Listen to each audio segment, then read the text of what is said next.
All right, David Nixon, former Cougar, Stevenson Sylvester, former Ute, here to break this one down for us. Well, after that forgettable first quarter, the Cougars figured things out, and offensively, they had a little bit of chemistry going on between two guys that have been together before. Correct. BYU had a very slow start to the game, but Tanner Mangum got his first touchdown pass since the Cal game.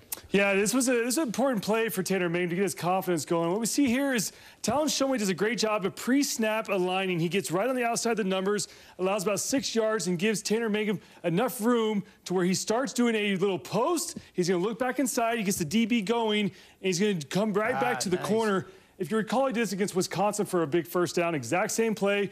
Talon Shumway goes up and gets the ball. And what I love about this play is exactly that. He's an athletic kid. We know that in high school he was fantastic. And here you see him going up and high-pointing the ball. This is something the BYU receivers haven't done a lot of. They've been a little tentative, a little hesitant, but Shumway comes through with a big touchdown catch. Great. Lopini Katoa is starting to show some stuff. He had a great day rushing the ball yesterday. Yeah, Squally Canada had some injuries to his ankle kind of coming in and out of the game, but Katoa does a great job of filling in. And BYU starts off with 12 personnel. A lot of it because Braden Obakri has a broken hand, and so they've come in with 2 tight ends. But I want to talk about the blocking up front. You've got the big boys coming around, but Moroni Lopututau. You got a guard and tight end pool, which is kind of unique in and of itself. But Moroni does a great job coming around.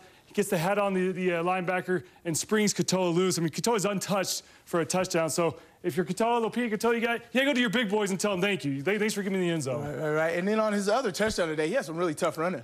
Yeah, and this is once again some trickeration by this Jeff Grimes. He does a great job. You're going to see up front, Matt Bushman's going to scan across. And what happens? You've got the DB whose eyes, he's following Bushman, which vacates that C gap area. And Lopini does a great job of finding the gap. And look at Austin Hoyt driving his guy. Wait for it. Pancake into the end zone. The big boys up front all throughout the afternoon did a great job blocking up front and really helped Lopini rush the ball. Yeah. And defensively, they made some plays as well. Yeah, I was happy about this play. Chris Wilcox throughout the season has really been picked on as a DB. A lot of people have gone after him.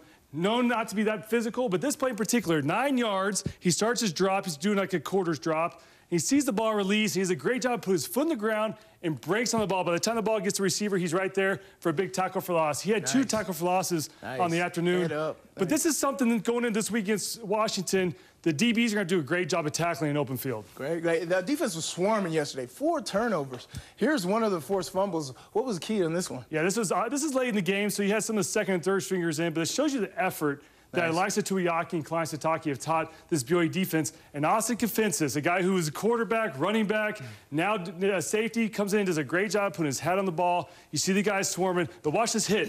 Textbook comes in, puts the head on the ball, gets the arm in there as well, and then guys swarm to the ball, good things happen. So 4 turnovers by his BYU defense. Once again, something else that they're going to have to build on as they head to Washington this week for a top 25 matchup. Yeah, much different opponent this Saturday. Did you see anything from Saturday and scheme-wise defensively to help control Jake Browning? I mean, Gaskin this week against him. I like the tackling, but listen, it's a whole different beast that BYU is going to face. They're going to be prepared, but you know, they went up and stunned Wisconsin, so maybe they can do the same thing to Washington. Why not? Okay. All right, look forward to that top 20 matchup in Seattle.